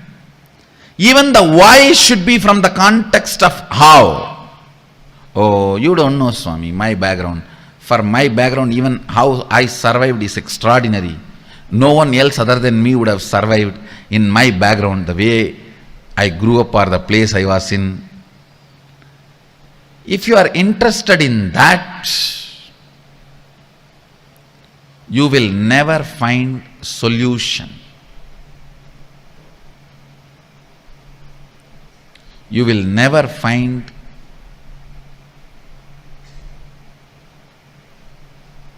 the life as you want. You will never find the reality which you want to manifest. If you want to conquer the life, that's why I use the word conquering life for this program. Actually, you have to conquer it. There is no way you can have agreement with your past.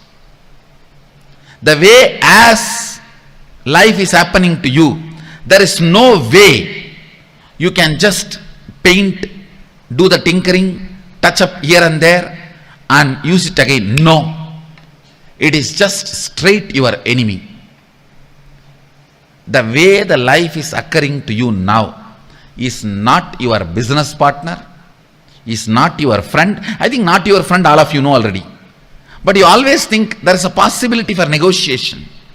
I'll do little negotiation and just do this touch up and that touch up, little lipstick and little combing and little painting here and there, and little tinkering, polishing.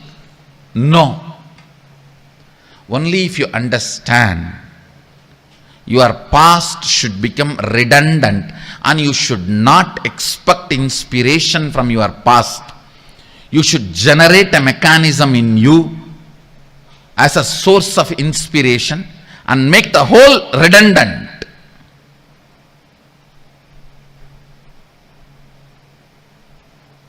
The whole should become irrelevant. Only then conquering can happen to you.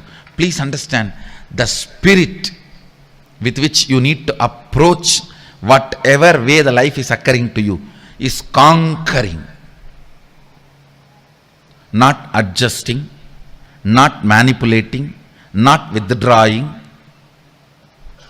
The way the life is occurring to you, you just need to conquer. That's the only solution.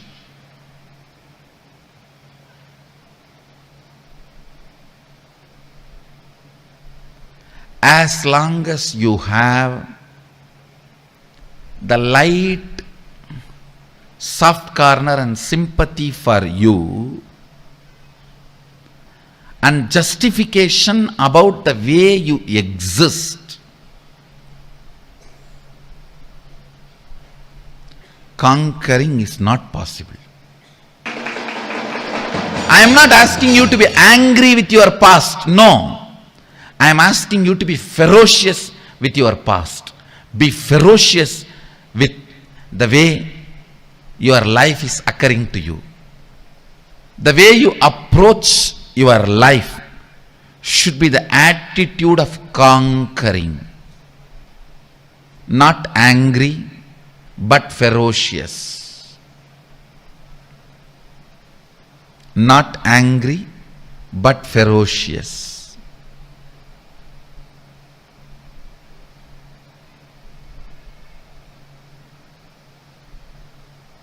This is one small but great shift needed to happen. The way you look at the life, the way you diagnose your life, the way you find the reasons why you are enjoying this thought current, the way you are enjoying, why the diseases are there the way it is there, why the relationship failures are there the way it is there, why the tiredness and boredom, irritation, all this exists in you the way it is existing. Why? Ask all the whys from the angle of solving it, not from the angle of blaming it. Few minutes of contemplation. Please take it up.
Nithyananda, Swamiji revealed two of the most important secrets in this session.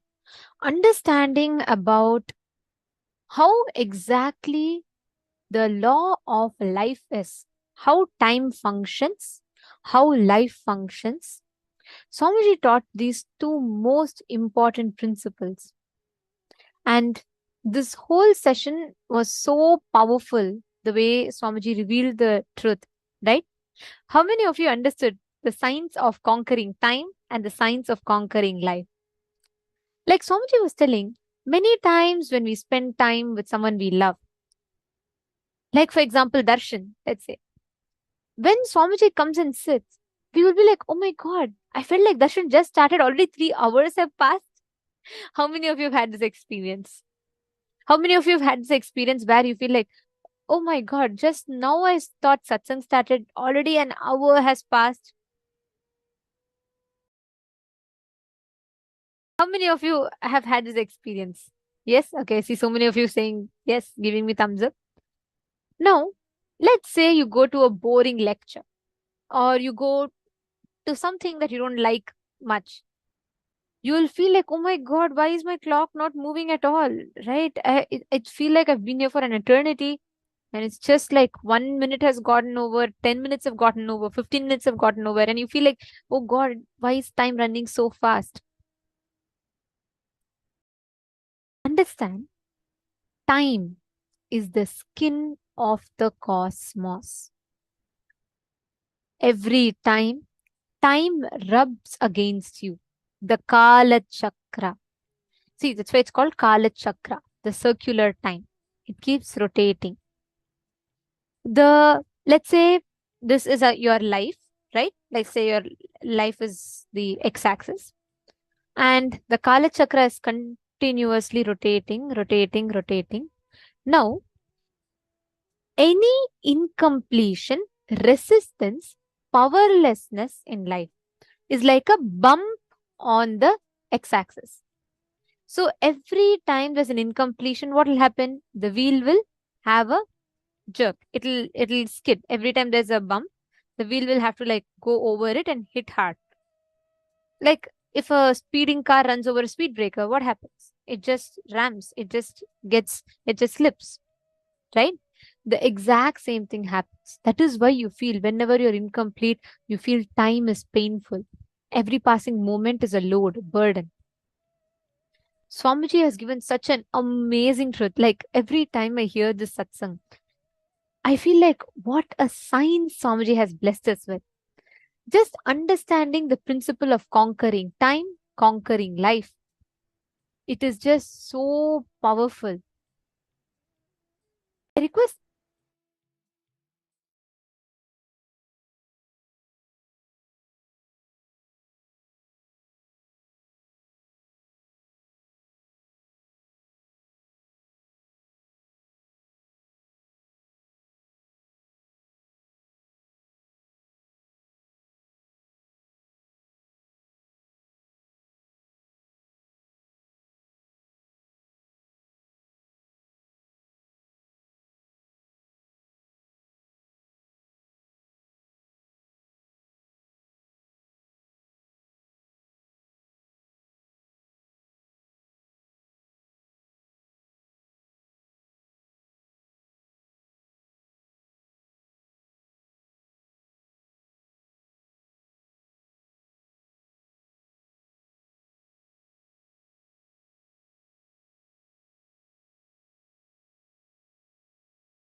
a red color dress you can wear. If you want to wear a pink color dress, you can wear. If you want your hair to look a certain way, you can dress up. You have the ability to change your body the way you want. Same way, time can be changed, altered as you want. That is why Swamiji tells you should never go with the attitude of accepting time. You don't have to have the attitude of going along with time. You need to have the attitude of conquering time. If we conquer time, you will never suffer with boredom or tiredness in life. Swamiji has given us all like a straight technique for powerfulness. Swamiji has given us an experience, the straight technique for experiencing that space of completion. Understand, past, present, future. All the three exist. Exist now does not mean you're bound by it. You can not only alter your future, even your past you can alter. That's the Muruganar, the story of Arunagirinathar, sorry. How there are tons of references like this, like Valmiki. He is like a thief in his past life.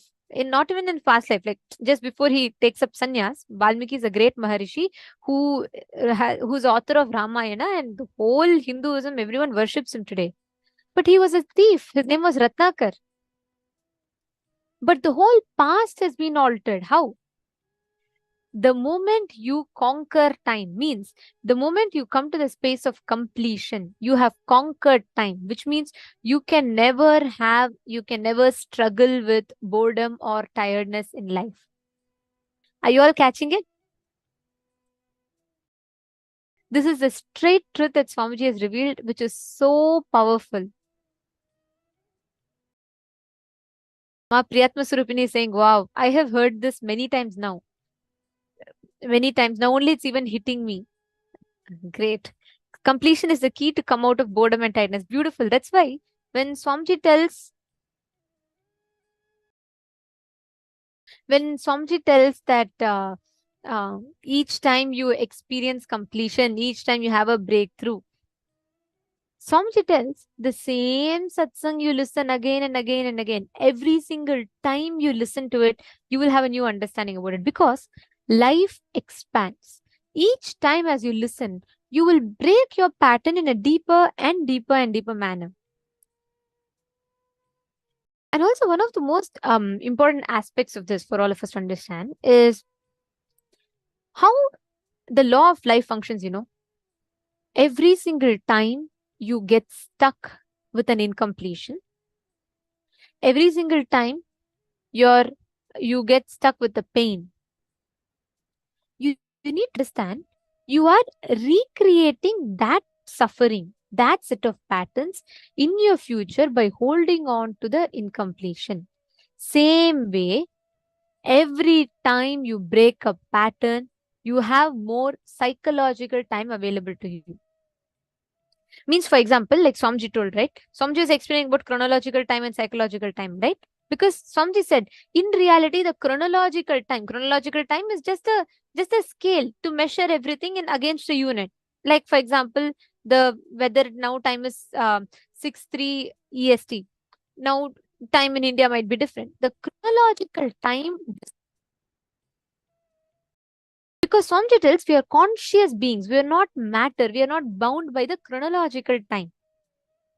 But the unit of psychological time is the gap between one thought to other thought, which is called as kshana. In Sanskrit, this the gap between one thought to the other thought is called as kshana. It's a very, very powerful truth Swamiji is revealing to us. Like every time I listen to this, I feel like, oh my God, what an amazing revelation, right?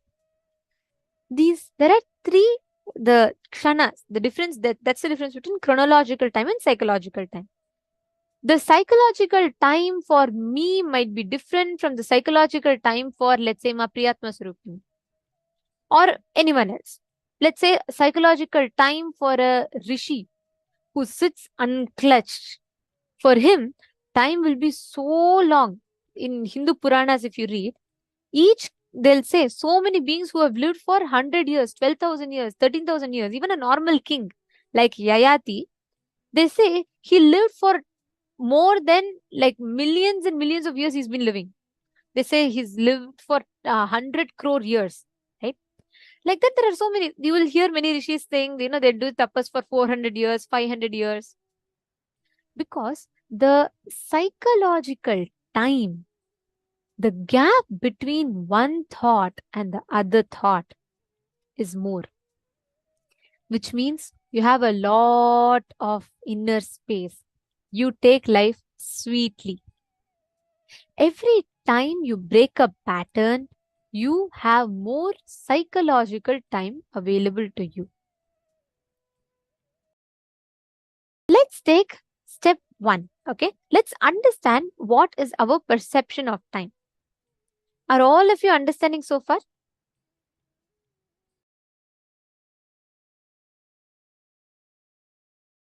Okay, Ma Priyatma Surupini, how you're asking a very beautiful question. You're asking how expanding my psychological time will reflect in chronological time. Can you please make me understand? Very beautiful question. I'll answer this for you. Have you ever experienced this? How many of you have experienced this? Where you will come to work, you will sit in front of the computer.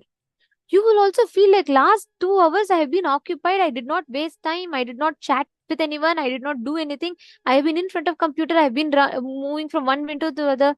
But if someone asks you what you did, you will feel like, how come no work has happened? There's nothing for me. I don't even know what I did. How many of you have experienced that? How many of you, especially if you're working, if you're, if you're in your business field or you're studying, surely you would have experienced this. How many of you have experienced it? You sit in front of the computer or you sit in front of the book and you read. You just feel like you're trying to learn, or you're trying to finish your work. Time passes, hours go by. But you'll feel end of the day, what did you do so long? How come nothing happened? Linyangaya, Everardo Alfaro, Satyojata Shivamaya. How many of you are understanding this? How many of you have experienced this?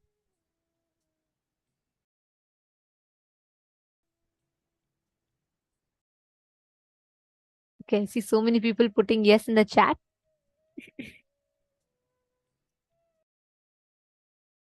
Okay, understand, this is the exact same principle you need to apply. What happens at that time is when you experience this, okay, just carefully listen. You sit in front of the computer, you're moving from one tab to other. Chronological time is same. Let's say, Ma Priyatma Surupini, since you asked this question, I'll give you my example and your example. Okay. So let's say both of us are sitting next to each other and I am conducting the program, right? Now, the same 5 minutes of the time, okay, for me, it will be like, oh God, it's already 5 minutes past. I just started talking, right? But the same 5 minutes of chronological time for you might be, oh God, she's talking for so long. Okay. Now, the same chronological time, the scale against which we measure. Understand, let's say if my thoughts are more, I will feel like time is slipping. I don't even know. I don't even know how the time went by. I will feel like if I'm sitting and working, but inside me, sorry, see, if inside me, I have, let's say, too many thoughts, the same amount of time that I spend in front of my computer, I'll be working. I'll be moving from one tab to the other. But because of too many thoughts, time passes fast. The work done is less. Because the work is happening more here. There's so many thoughts continuously coming. If I unclutch the time that I'm experiencing, here will be more because my thoughts will be less. That is why Swamiji tells the more completion you do, the psychological time increases. If your psychological time increases, chronological time, the same time, but the way you use that time will be extremely resourceful. Like, for example, if you see Swamiji, the same 5 minutes that Swamiji sits, okay, the amount of tasks that Swamiji will move, the amount of work that will happen, versus when we all will have this Adinavasi meetings, like when with Swamiji, when Swamiji was in Bidadi, right? Swamiji used to call all of us. We all used to sit around Swamiji. We all will be working. Swamiji will be sitting in the center and he'll be giving vision. He'll continuously be guiding us, like telling what the department should do next, like that. I mean, you should see Swamiji as from that perspective, it's amazing. Anyways, the same duration, Swamiji will be sitting, we'll also be sitting. We will all feel like, God, so much time has passed. What have I done? If you just look at Swamiji, the amount of tasks, the projects that Swamiji would have finished by then will be phenomenal. The same quantity of time, the quality of the experience of the time will differ. Is it answering your question, Mapriyatma Swarup? The same 30 minutes of chronological time, the way you experience it, the way time rubs against you will be very different. If you all understood, please put yes in the chat.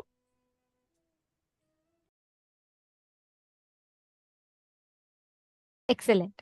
Now, I request every one of you to analyze this. Write down when time was too long, when time was too short, and when time was not moving. 2 incidents for each of us. Take a few minutes and write down.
Yes. Hope all of you have written down. Now, please understand how time occurs to you, what you experience as time and life. The heavy powerlessness that we experience because of time, the burden of the past, etc., etc., and etc. Swamiji has very beautifully removed all of that inside of us. Today, we have learned one of the most powerful secrets of how we can conquer time, how we can conquer life, and how we can build the experience of that ultimate oneness. Today, all of us are going to be having the initiation, receiving the initiation of going beyond the time loop, going beyond the bondage of time. Like Swamiji is very beautifully explaining to all of us today, right? About how the Paramatma, the Paramahamsa bird flies. When a swan is flying in the sky and its reflection falls in the pond, even if you throw stones at the pond, the reflection, it will not affect the swan. Same way, Paramashiva, we are all the reflection of that ultimate consciousness. He sits in the center of the whole universe and reflects himself from every being. And we are not the reflection, we are the source of the reflection. If you associate yourself to the source of the reflection, you will never be inflicted with pain and suffering.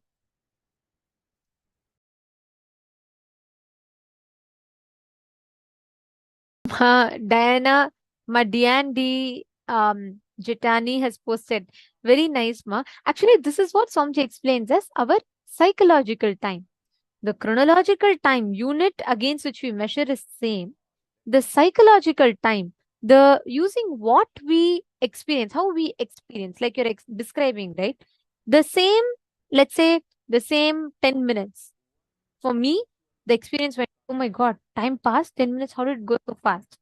But for another person, maybe it's like, God, this time is not moving at all. How is it so boring? Why is it so boring? No, the same subject, the reality, the objective reality called the chronological time will give a different subjective experience to each of us.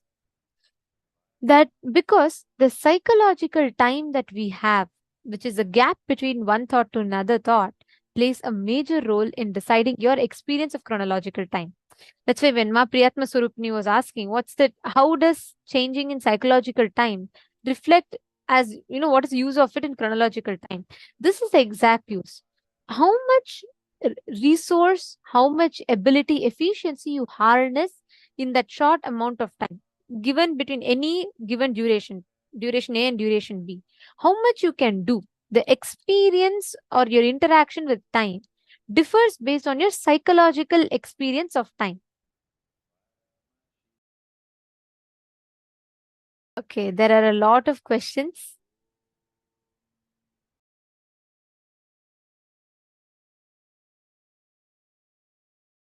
Okay, Ma Mallika is asking, what are Dhyana Shlokas? Dhyana Shlokas are the sacred mantras that describes a particular form of that deity. Let's, for example, if you chant Devi Dhyana Mantra, that describes the form of Devi Parashakti, and each time, whenever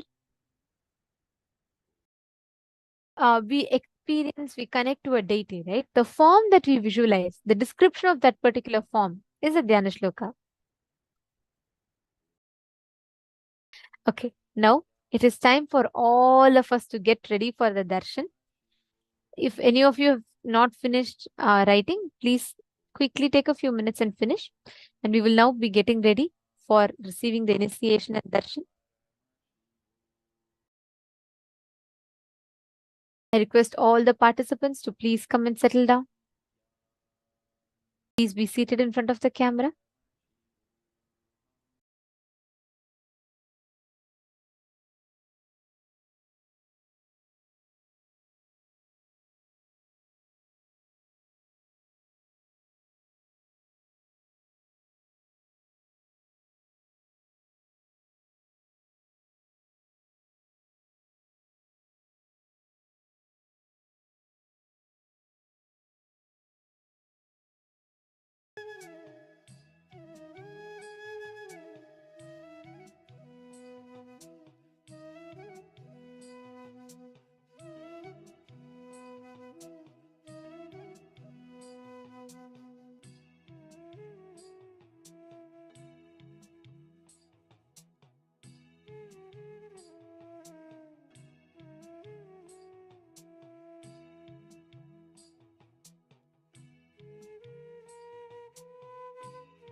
Nithyananda. Now, let us all the darshan. We request all the participants, every one of you, to please come and settle down. Please be seated in front of the cameras. Today, all of us are receiving the darshan of Veerabhadramurti, Aghorastramurti, Daksha Yajna Haramurti, and these forms of Paramashiva, each of whom embody the ultimate manifestation, how he bestows, showers all of us with the blessings. Veerabhadramurti, Dakshayagnaharamurti, Aghorastramurti, Jalandaravadhamurti, Kamadahanamurti, Kankhalamurti forms of Paramashiva. Today, all of us learned about conquering life, conquering time, how we can break free from boredom and tiredness. With this initiation today, we're going to be having the Anupaya in the Malini Vijayotara Tantra. It is very beautifully described how the Guru can give Anupaya, initiation to manifest Paramashiva in multiple ways. One is Anavopaya, purification of the body, Shaktopaya, purification of the mind, Shambhavopaya, purification of the consciousness, and Anupaya, initiation. See, these methods are the ways how we can reach the ultimate, the divine. Now, for example,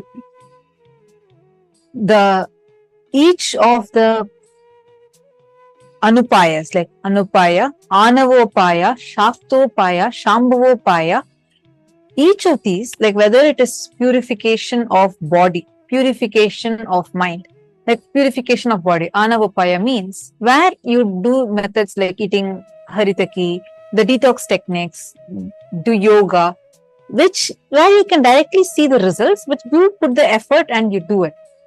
Shaktopaya, whether it's these powerful cognitions that we have and using the techniques like by studying the scriptures, where you do techniques that purify your mind. Shambhavapaya, where the purification of your consciousness happens. Now, in all these upayas, the best, most easiest is Anupaya. Anupaya means direct initiation. You don't need to struggle. Simple, just sit with simple integrity, simple attachment to Swamiji. That's all. You don't need to do anything. You are going to be sitting and you're just going to be receiving the initiation directly. You yourself will see how in such a powerful way, how Swamiji will be manifesting inside of you without your efforts.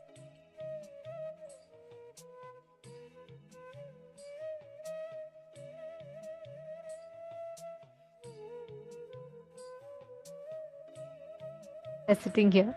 Today, it is this initiation through which Swamiji is going to be initiating the same purification of our consciousness, body, mind, everything through Anupaya, by giving us directly the experience of that ultimate space where we are beyond boredom and tiredness, conquering life and conquering time. Now, let us all get ready to prepare ourselves with a darshan. We will now be chanting the Dhyana Shloka, the verse which describes the happening, the form of Paramashiva.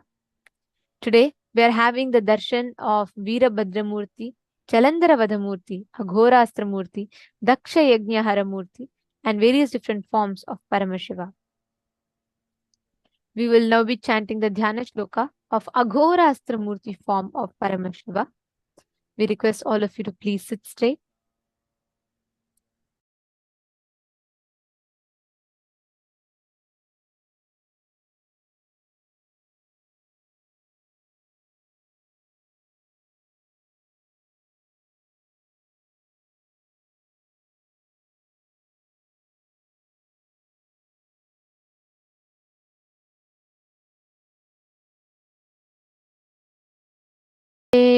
घोरानुरत्यन्त दोषघ्न कृष्णवर्णभाक् व्यालबद्धजटाजूट कपालदलमण्डितः सुरपिङ्ने क्षणोत्यन्तं श्वेतदंष्ट्रसमन्वितः चन्द्रचूडो विशालास्यो नागयज्ञोपवीतवान् महाकायो महादंष्ट्री किङ्किन्नरवंश्यं युतः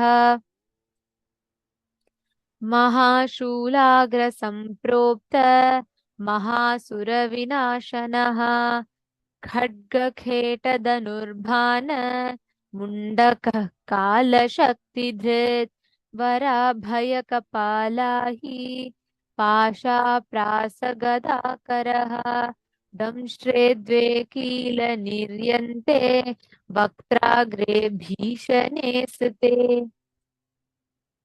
स्वसेनारक्षको नित्यं परसेना भयङ्करः vary प्रयुक्तकर्मघ्न सर्वव्याधिनिवारकः सर्वदोषविनाशो तु समर्थो भक्तवत्सलः. The meaning of this verse very beautifully goes as: the deity of the mantra is black in color. His head is with locks and matted hair tied up with snakes. He is adorned with a garland of skulls. His eyes are with a mixed color of yellow and reddish brown, and his face appears with whitish large teeth protruding on two sides of the mouth. His matted hair is adorned with crescent moon. Being with a broad face, he is wearing a snake as a sacred thread. He is having a huge body and large damshtra. Damshtra means the teeth which are fang-like teeth. He is adorned with a waist ornament furnished with tinkling bells. He is holding a trident, the tips of which have pierced into the body of the great demon Asura, killed by him. He is holding in his hands weapons such as sword, shield, bow, arrow, severed head, the Kala Shakti, the lance, boon giving and the fear dispelling mudras, Abhaya and Varada mudras, skull, snake, noose, barbed missile, and mace. The two sharp and long fangs, which are